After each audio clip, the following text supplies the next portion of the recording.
Começou. Boa noite. Boa noite. Júlia Camacho, da Botafogo TV. Parabéns pela vitória. O Botafogo hoje construiu, né, grandes chances, uma vantagem muito boa.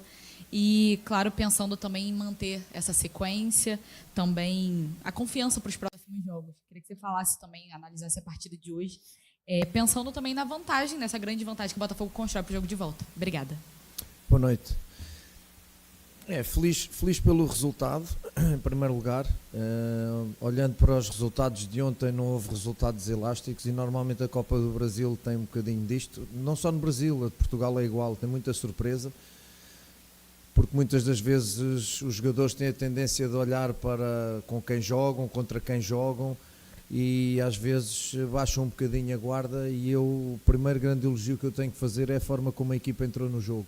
Forte, a não dar qualquer possibilidade ao adversário, a tentar construir. Não é fácil, eu sei que as pessoas se impacientam, eu às vezes também, só que nós estávamos a jogar contra uma linha de 5, com mais 3 volantes pela frente, o espaço, o corredor central muito ocupado, e de facto foi difícil romper mais vezes aquele bloco, ainda mais com alguns jogadores que não tinham ritmo de jogo, que os trouxemos à competição agora, alguns pela primeira vez no 11 inicial, e isso nunca é fácil. Os níveis de confiança deles não são tão altos como os dos outros que costumam jogar regularmente. Olhando depois por um muro, uma parede daquelas, de facto houve discernimento, houve paciência e houve capacidade para nós, em especial nos primeiros 15 até o penalti, muito bem. A nossa circulação, as nossas movimentações por dentro e por fora, muito bem. Depois baixámos um bocadinho com o golo, corrigimos ali um bocadinho ao intervalo e obviamente depois no contra-ataque o nosso adversário foi gerando uma outra situação, mas eu faço uma avaliação muito positiva, em especial para os jogadores que têm jogado menos, que deram uma boa resposta, e pronto, eu acho que é um resultado muito bom, que nos permite já, acho que a eliminatória não está fechada, mas dá-nos muita percentagem, obviamente, de nós irmos para o jogo da segunda mão, jogo de volta, já com alguma capacidade de encarar estrategicamente o jogo de outra forma. Mas muito satisfeito pelo resultado, muito satisfeito pela resposta dos jogadores, repito, em especial a seriedade com que eles olharam para o jogo e a resposta dos jogadores que têm jogado menos. Renato, boa noite. Olá. Queria que você... Seu nome? Rodrigo da Rodrigo. ESPN. Boa noite. Queria que você falasse sobre a importância dessa vantagem de 4-0, ainda mais visto que o jogo de volta é fora do Rio e entre partidas como o Flamengo e a Universidade de Chile, né? 2 jogos muito importantes para a temporada. E também queria saber se você conversou com o Barbosa e o Savarino e a situação deles. Boa noite. O resultado elástico dá-nos essa capacidade de olhar para o jogo, como eu tinha dito no final da minha última resposta, de forma estratégica. É uma viagem, não confiando, desconfiando sempre. O futebol obriga-nos sempre a desconfiar. Agora, obviamente, não vou estar aqui a esconder que a capacidade que o Botafogo tem, olhando para o nosso adversário, em termos comparativos, nós, na teoria, já somos mais fortes. Hoje, na prática, fomos também, e acho que também será difícil. Só se nós fôssemos muito irresponsáveis é que esta eliminatória se poderia perder. No entanto, como a mim me cabe ser responsável, eu tenho que olhar com essa seriedade para esse jogo, dentro de uma planificação, como você diz, de jogos de 3 em 3 dias, e dentro disso nós vamos entender as melhores opções para dar uma resposta positiva a esse jogo, e porque queremos ganhar os jogos todos. Não vamos lá para perder por 3, nem para perder por 2, nem para perder por 1. Vamos lá para ganhar, para competir e ganhar. Em relação ao Barbosa e ao Savarino, há ali toques que obviamente eu falei com eles. O Savarino decidi tirá-lo de imediato para não agravar mais o que ele sentiu, mas só agora, nas próximas horas, é que vamos saber alguma coisa de concreto em relação a eles. Tá? Tudo bem, Renato? Aline Nastari, TNT Esportes. Olá, eu queria só insistir um pouquinho no Savarino e no Barbosa. Acho que quando tem um jogo como esse, que você mescla o time, é justamente pelo calendário apertado, para isso não acontecer, para você não perder grandes jogadores. E o Barbosa é um dos únicos que vem fazendo parte, começou jogando e preocupou pelo menos a gente, porque ele estava de muleta no intervalo. E o Savarino, a gente sequer conseguiu identificar o que aconteceu com ele, porque quando a gente viu, ele já estava caído. Então, eu não sei se você consegue passar alguma informação nesse sentido, assim, de onde o Savarino sentiu exatamente, por que ele caiu, em que momento ele sentiu. E o Barbosa, eu vi que quando ele saiu, ele conversa mais especificamente contigo. O Barbosa e o Gregor hoje jogaram porque não estão castigados e não podem jogar no Bahia, e portanto eu quis, mesmo sendo muito utilizados, quis não deixar de lhes dar algum ritmo, porque depois a pausa é relativamente grande e temos a viagem logo de Salvador direto para a Venezuela, e então quis que eles ainda jogassem um pouco. O meu plano e o que eu tinha conversado com eles era que o Barbosa jogasse 45 minutos e o David depois jogasse outros 45, porque o David não tem vindo a jogar, ainda por cima fez um jogo com o Mineiro e foi castigado por causa do vermelho, e em princípio será ele que joga em Salvador, e portanto eu não queria que o David chegasse ao jogo sem ritmo. Ele próprio pediu as muletas, está com dor no pé, houve um adversário que caiu-lhe em cima do pé. Acho que vão fazer umas imagens radiológicas, não sei o que é que vai acontecer, e o Savarino foi um desconforto muscular, portanto eu não lhe consigo dizer mais que isto, porque está tudo muito fresco, está tudo muito em cima, mas basicamente foi isto.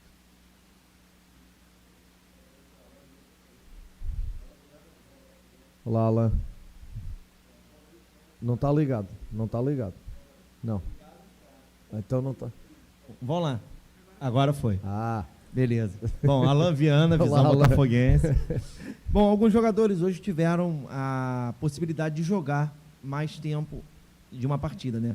Principalmente o Alain, o Jefinho e o Juan Cruz, que são jogadores que têm certa curiosidade da torcida nessa temporada. O Jefinho já conhecemos, o Alain também por todo o histórico de carreira, mas vimos muito pouco desses jogadores. E o Juan também é um jogador jovem, passou por Santos, por Vasco e agora está chegando aqui e tendo essa chance. Como que você avalia principalmente esses três jogadores hoje, por favor? Alain, não puseste o Juan nesse grupo? Coloquei, Juan Cruz. Bem, mas então vou-te dizer, com todo o respeito, meu querido, se viste pouco do Juan, ele fez um golo e um penalti. Não. Ah, ok, do caminho, ok, desculpa, fui eu que não percebi a pergunta, desculpa. É assim, eu já falei sobre o caso do Juan, é um caso que vem de um campeonato muito diferente do Brasil, eu sei que ele começou aqui, mas depois saiu e de facto tem números impressionantes, mas na Bulgária, e é um campeonato completamente diferente deste, então nós não queremos precipitar, e eu acredito sempre na palavra adaptação, para todos. E, portanto, não quis precipitar utilizações, e quis respeitar a palavra adaptação, que para mim é muito importante para ele render, porque eu, ao longo destes tempos, e em especial aqui no Brasil, rapidamente a torcida ganha ali uma antipatia por este jogador ou por aquele, e depois fica assim quase marcado, e eu não quero que isso aconteça, não gosto, a não ser que a torcida tenha razão, mas os jogadores não erram porque querem, não falham porque querem. Então nós decidimos gerir um bocadinho mais a sua utilização. Hoje parecia-nos que era um momento importante para ele não sentir tanta pressão para jogar e para soltar um bocadinho mais, e repito, eles treinam bem, eles dão muita dor de cabeça no momento de eu escolher o 11 e no momento de escolher a convocatória, os relacionados, e portanto foram três jogadores que nós fomos utilizando aos poucos. O Jefinho, lesão, depois veio de lesão, entretanto colegas a jogar melhor, e o Arthur também joga ali naquela zona onde joga o Marlon, onde joga o Gregor, que tem sido a coluna vertebral. O Alain. O Alain, peço desculpa, isto é o cansaço. Eu também me canso, não são só eles. O Alain joga ali naquela zona do Marlon e do Gregor, e é um jogador com características muito específicas, de ter bola, essa experiência de saber ter bola, de saber pisar o campo, e por isso é que eu, por exemplo, no último jogo com o Fluminense, senti que naquele momento em que estava 1-0 e eu precisava de um jogador com as características do Alain, que já não é propriamente um jovem, mas que essa experiência em determinados momentos da partida me dá algumas garantias de resposta durante o jogo. Hoje foi um momento que eu entendi de lhes dar jogo, de lhes dar ritmo, e eu acho que eles me deram todos uma resposta muito interessante. Daqui para a frente é continuar a trabalhar, vou analisar as respostas que eles me deram e continuar a analisar os poucos treinos que vamos fazendo. Tá? Obrigado. Boa noite, Anderson Bruno, do Botafogo. Boa noite, Anderson. Eu queria saber se você acredita que a formação com 4 atacantes é a que pode fazer acontecer o Botafogo Way na era Paiva, ou se ainda pensa que existem possibilidades com a formação com 3 volantes ou outras alternativas que possam alcançar esse objetivo. Bem, eu não vou fugir à tua resposta, à tua pergunta, mas eu gosto de uma formação com 11 atacantes, em que até o meu goleiro ataque. Se me falas neste sistema tático de 2 avançados ou 2 novos, de 4-4-2, é uma variabilidade ao jogo que nós temos. Nós começámos com 4-2-3-1, como bem sabes, aproveitando até o que vinha feito, e depois quisemos dar ali uma variabilidade entre um 4-2-3-1, um 4-3-3, quando o Patrick jogava também com o Marlon e com o Gregor, e agora encontrar algo um bocadinho mais arrojado e também aproveitando as características dos jogadores que temos, dos jogadores que não temos, também nos levaram a tomar essas decisões e obviamente encontrar aqui um triângulo de sistemas que também confunda um pouco os meus adversários, não é? O que me importa agora é que os meus adversários na preparação do jogo não se tenham que ter dores de cabeça se preparam para um 4-2-3-1, se para um 4-4-2, se para um 4-3-3. Isso também penso que nos ajuda naquilo que é colocar dificuldades antes do jogo, na preparação do jogo pelos meus adversários. Em função do que temos, dos jogadores que vamos tendo frescos para atuar, em função de questões estratégicas do jogo que vamos ter pela frente e adversário, e em função também da carga de jogos que temos pela frente, e não deixando de ser cada jogo muito importante, mas por exemplo a Libertadores, em função dos nossos resultados, ganhou características muito decisivas, os jogos que aí vêm, nós temos que trabalhar em cima disto. Portanto, eu não vou abdicar destes 3 sistemas. Podes-me dizer que há um que está mais sedimentado mais que outro, é verdade, mas eu não vou deixar de trabalhar, o pouco tempo que eu tenho para trabalhar, não vou deixar de trabalhar esses 3 sistemas, porque exatamente eu quero que a equipa seja multifacetada, dê respostas diferentes, os jogadores evoluam dentro de sistemas diferentes, porque eu tento que seja muito, que o jogador trabalhe muito na compreensão do jogo. Que é o compreender o jogo, é tomar boas decisões, e o que é tomar boas decisões dá para todos os sistemas. Se eu tenho a bola, eu tenho que tomar uma decisão em milésimos de segundo em função do meu colega próximo, do meu colega afastado, do adversário e do espaço. E depois de eu somar tudo isto a milésimas de segundo, eu tenho que tomar uma decisão. E por isso a gente percebe porque é que, por exemplo, nós todos não jogamos futebol, porque é muito difícil jogar futebol, porque tem que se tomar estas decisões, não é? Isto jogando em equipa, jogando coletivo, não é jogando peladas com os amigos. Então, se os jogadores, e é aqui que o meu treino tem que ter base, na tomada de decisão em relação a isto tudo. Tenho bola e que decisão é que eu vou tomar? O colega está próximo, está marcado, não está marcado. Se eu jogo no meu colega para atrair uma marcação, para libertar uma marcação mais atrás, perdão, se a linha defensiva adversária está alta, eu posso explorar o espaço nas costas. Se está baixa como hoje, eu não posso jogar nas costas, tenho que trabalhar de outra forma. Enfim, esta percepção que eu quero que os meus jogadores tenham, depois aplica-se a qualquer sistema. É só depois poder, dentro das características deles, utilizá-los, e é isso que nós vamos fazer. Tá? Paiva, boa noite. Olá, boa noite. Você falou agora há pouco, né? Jéssica do GE. Globo. Você falou agora há pouco sobre as mudanças do esquema do Botafogo e falou que um dos motivos foi também os jogadores que você não tem. E hoje teve a baixa ali do Savarino, a gente não sabe se vai ter lesão ou não. Queria entender como você pretende fazer essa mudança, caso o Savarino não tenha condições de jogo, até porque o Santiago está machucado ainda. E a outra pergunta, há pouco o Alex Telles falou aqui na zona mista, e ele falou sobre o Jefinho, elogiou muito o Jefinho, que é um jogador importante para o time, para o elenco, né, que quebra linhas e tudo mais. Eu queria que você falasse, ele falou também que o Jefinho precisa de carinho. E eu queria entender um pouco mais sobre o que é isso, o que o Jefinho precisa para voltar a ser o jogador que o Botafogo espera que ele seja. Eu vou começar pelo Jefinho. O Jefinho é aquele jogador fora da caixa. É aquele jogador, é que eu digo aos meus jogadores, o jogo tem diferentes momentos, organização ofensiva, defensiva, transições. Depois há um momento que muitas vezes ninguém fala, que eu já lhes disse a eles, que é o 6º ou 7º momento, dependendo de quem faz as categorias, de quem cataloga, que é o individual.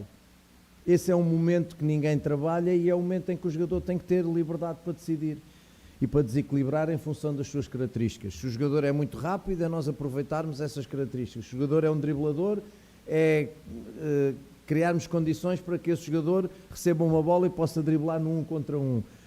Então, o Jefinho é um bocadinho isso, é um jogador fora da caixa nesse aspecto, tecnicamente é muito bom jogador, é um fantasista, é um driblador, às vezes ainda não consegue entender, como no caso de hoje eu lhe disse, quando driblas 2 adversários não tens que driblar o 3º nem o 4º, tens que perceber que ficaram 2 para trás e que já tens vantagens noutra zona do campo, mesmo que seja próxima, e que tu tens que aproveitar essa vantagem, e é nessa questão da tomada de decisão que nós estamos a trabalhar com o Jefinho, sabendo o que ele nos pode dar dentro deste tipo de características. E é isto, o Jefinho é um miúdo muito especial para nós e até pela sua história é um miúdo muito, muito especial e que tem estas características que cada vez se vêem menos no futebol.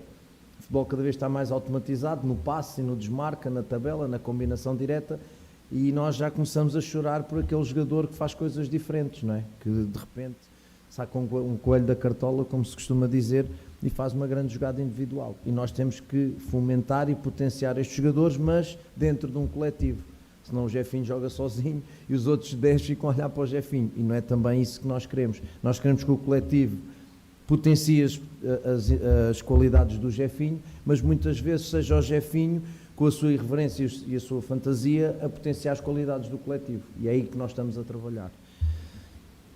Quanto à sua segunda pergunta, é de um caráter de exigência muito grande, porque é assim, eu acabei o jogo e não sei o que é que vai acontecer com o Savarino, se ele vai estar ou não vai estar.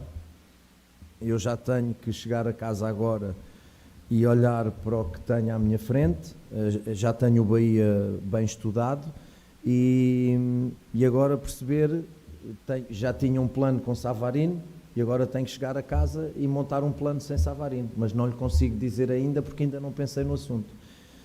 Não está Mateus, vamos ver se não está Savarino, e é uma resposta que eu gostaria imenso de lhe dar, mas neste momento é impossível, porque é precisamente por isso. Eu vou chegar a casa e trabalhar em cima de um plano para o jogo do Bahia sem Savarino. Está bem? Paiva, boa noite, Leonardo Pereira, do portal Jogada 10. Boa Parabéns noite. pela vitória. Obrigado. Na semana passada, em La Plata, o Matheus Martins disse que o elenco estava fazendo de tudo para assimilar as suas ideias. Hoje você completou 10 jogos oficiais como técnico do Botafogo, e eu queria saber se o plantel já entende os seus conceitos de futebol, e se me permita-me, por gentileza, mais uma, a sensação de voltar à Fonte Nova, enfrentar o Bahia, ser uma partida especial para você. Muito obrigado. Já pensava que não vinha essa, mas pronto. Claro, obviamente. E respondo-lhe com todo o gosto e com todo o carinho. O mesmo carinho que eu tenho pelo Bahia. O Bahia é parte da minha história.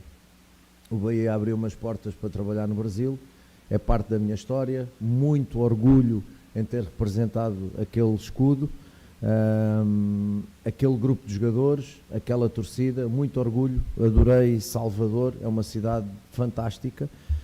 A história podia ser diferente, podia, mas foi a história que foi, e a palavra que eu tenho muito respeito é a história, exatamente. E portanto, Bahia é parte da minha história. Se eu pudesse, nunca jogaria contra a minha história, nunca.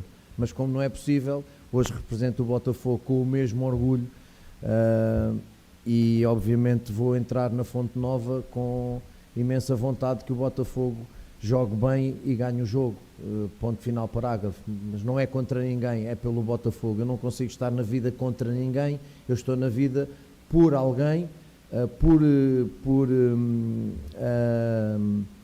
por por ideia, por sentir, por convicções. Eu estou na vida dessa forma. Depois, claro, se o jogo de futebol é um jogo de oposição, está do outro lado alguém contra mim, entre aspas, mas não é nada contra, é pelo Botafogo que eu vou entrar na Fonte Nova. Em relação às ideias, eu acho que a pouco e pouco, sim, a pouco e pouco, indo treinando aos poucos e com pouco tempo de treino e jogando, treinamos um pouquinho, depois o jogo traz-nos essa confirmação daquilo que treinamos. Acho que, obviamente, e mal era, se isso não acontecesse, cada vez mais eu sinto os jogadores mais a perceber as nossas ideias, que, repito, não tem muito a ver com a mudança de sistema, tem a ver com a percepção do jogo e da capacidade de tomar decisões. Portanto, como eu acredito muito que eles se conhecem, cada vez conhecem melhor o jogo, interpretam melhor os diferentes sistemas, é por esse o caminho que nós estamos a trabalhar. E eu sinto que sim, não vou dizer que vai ser tudo perfeito e que vai ser tudo flores, mas de facto a exibição que nós fizemos com o Fluminense, ainda hoje tivemos a ver imagens, foi uma exibição quer defensiva, quer ofensiva de altíssima qualidade, e a exigência é continuidade, da mesma forma que eu lhes tinha dito, que hoje era a exigência de olhar para uma equipa como o Capital, e pus o 11 na tela que ia jogar pelo Capital e disse, certamente é o jogo da vida destes senhores. Se vocês não forem sérios e não for também o jogo da vida, pelo menos em questões de respeito e competitividade, podemos ter problemas. E eu aí, muito feliz, porque vi a minha equipa entrar logo a 1000 e com muita intenção de chegar ao golo, com critério, mediante uma equipa mais defensiva como eu estava à espera. Portanto, aos poucos, obviamente, as coisas vão-se entrelaçando, mas nós queremos ganhar e o objetivo será, obviamente, ir ganhando e jogando cada vez melhor. Esse é o objetivo. Se vamos conseguir ou não, não sei, mas trabalhamos para isso. Tá? Tá, boa noite, obrigado.